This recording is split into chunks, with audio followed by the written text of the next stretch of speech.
Greater సిటీలో హైడ్రా చర్యలపై BRS BJP విమర్శలకు ధీటుగా కౌంటర్ ఇచ్చారు కాంగ్రెస్ నేతలు. గతంలో 10 ఏళ్లు అధికారంలో ఉన్న బీఆర్ఎస్ వరదలకు పరిష్కారం చూపలేదన్నారు. సిటీలో వరదలకు కారణం గత ప్రభుత్వ నేతలేనని ఆరోపించారు నేతలు. సిటీలోని వందలాది చెరువులను బీఆర్ఎస్ నేతలు కబ్జా చేశారని ఆరోపించారు కాంగ్రెస్ నేతలు. వాయనాడు ప్రళయాన్ని ఒక్కసారి గుర్తు చేసుకోవాలన్నారు నేతలు. హైడ్రా చర్యలపై తాము సమర్థిస్తున్నామన్నారు.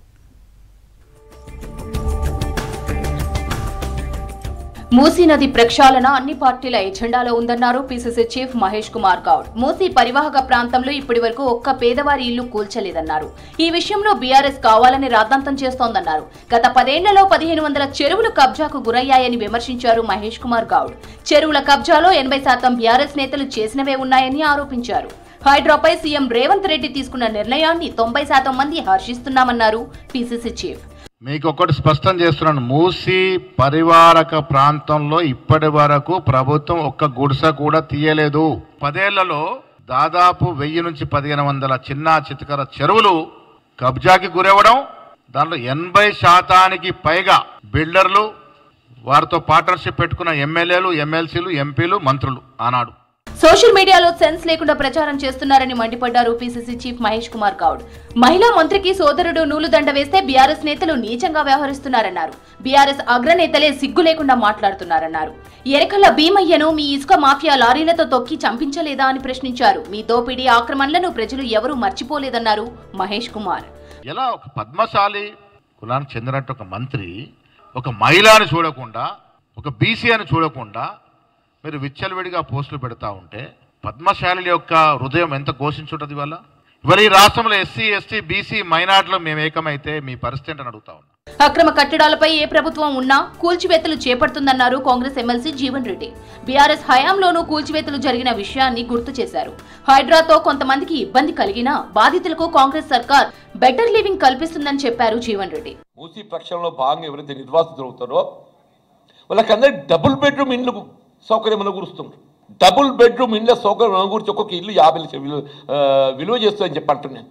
ఇప్పుడు హైడ్రా అనేది అక్రమ నిర్మాణాలు చేపట్టబడ్డటువంటి సందర్భాలలో మాత్రమే సంబంధిత శాఖ స్పందిస్తుంది. కామారెడ్డిలో 6 ఏళ్ల చిన్నారిపై జరిగిన ఘటనని తీవ్రంగా ఖండిస్తున్నామన్నారు రాష్ట్ర ప్రభుత్వ సలహాదారు షబ్బీర్ అలీ. 6 ఏళ్ల బాలికపై జరిగిన విషయంలో చట్టపరంగా యాక్షన్ తీసుకున్న పోలీసులను అభినందిస్తున్నామన్నారు.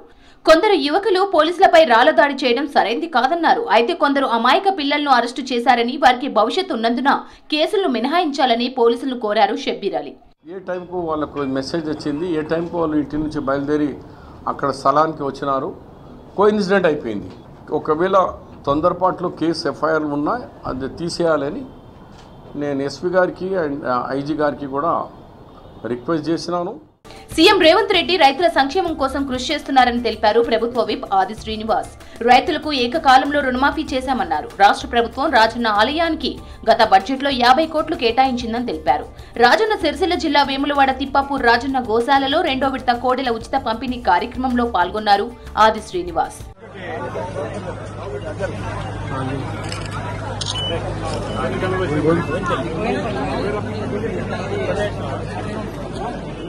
పేదలను అడ్డుపెట్టుకుని బీఆర్ఎస్ లీడర్లు డ్రామాలాడుతున్నారని ఫైర్ అయ్యారు కాంగ్రెస్ ఎమ్మెల్యే ఎన్ఎం శ్రీనివాస్ రెడ్డి. మూసీ పరివాహక ప్రాంతాల్లో ఇండ్లు పోయినా తర్వాత మంచి భవిష్యత్తు ఉంటుందని చెప్పారు. మూసీ పరివాహక ప్రాంతాల్లో రోడ్లు, డ్రైనేజ్, స్కూల్స్ లేవన్నారు. మోస్ట్ పొల్యూటెడ్ రివర్ స్థానంలో మూసీ నది ఉందని చెప్పారు ఎన్ఎం. వాళ్ళని అక్కడి నుంచి తీసుకొచ్చి కాలుష్యం లేని దగ్గర వాళ్ళను రీసెటిల్మెంట్ చేయాలన్న ఆలోచన వీళ్ళకి ఈ రోజు కలగలే. కేటీఆర్ గారు అమెరికా నుంచి వస్తారు, హైదరాబాద్ కాలుష్యానికి దూరంగా జన్వాడలో ఫామ్ హౌస్ కట్టుకొని హాయిగా అక్కడ స్వచ్ఛమైన గాలి పీల్చుకోవచ్చు. మూసీ రివర్ బెడ్ అంచున పరివాహక ప్రాంతాల్లో ఉంటున్న వ్యక్తులకు స్వచ్ఛమైన గాలి పీల్చుకునే హక్కు లేదా?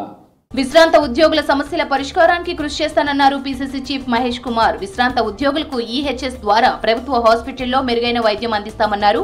హైదరాబాద్ గాంధీ భవన్ లో పీసీసీ అధ్యక్షులుగా నియమితులైన మహేష్ కుమార్ గౌడ్ ను కలిశారు విశ్రాంత ఉద్యోగులు. ఈ సందర్భంగా విశ్రాంత ఉద్యోగుల సంఘం భవన నిర్మాణానికి సీఎంతో చర్చించి త్వరలో నిర్ణయం తీసుకుంటామని హామీ ఇచ్చారు పీసీసీ చీఫ్.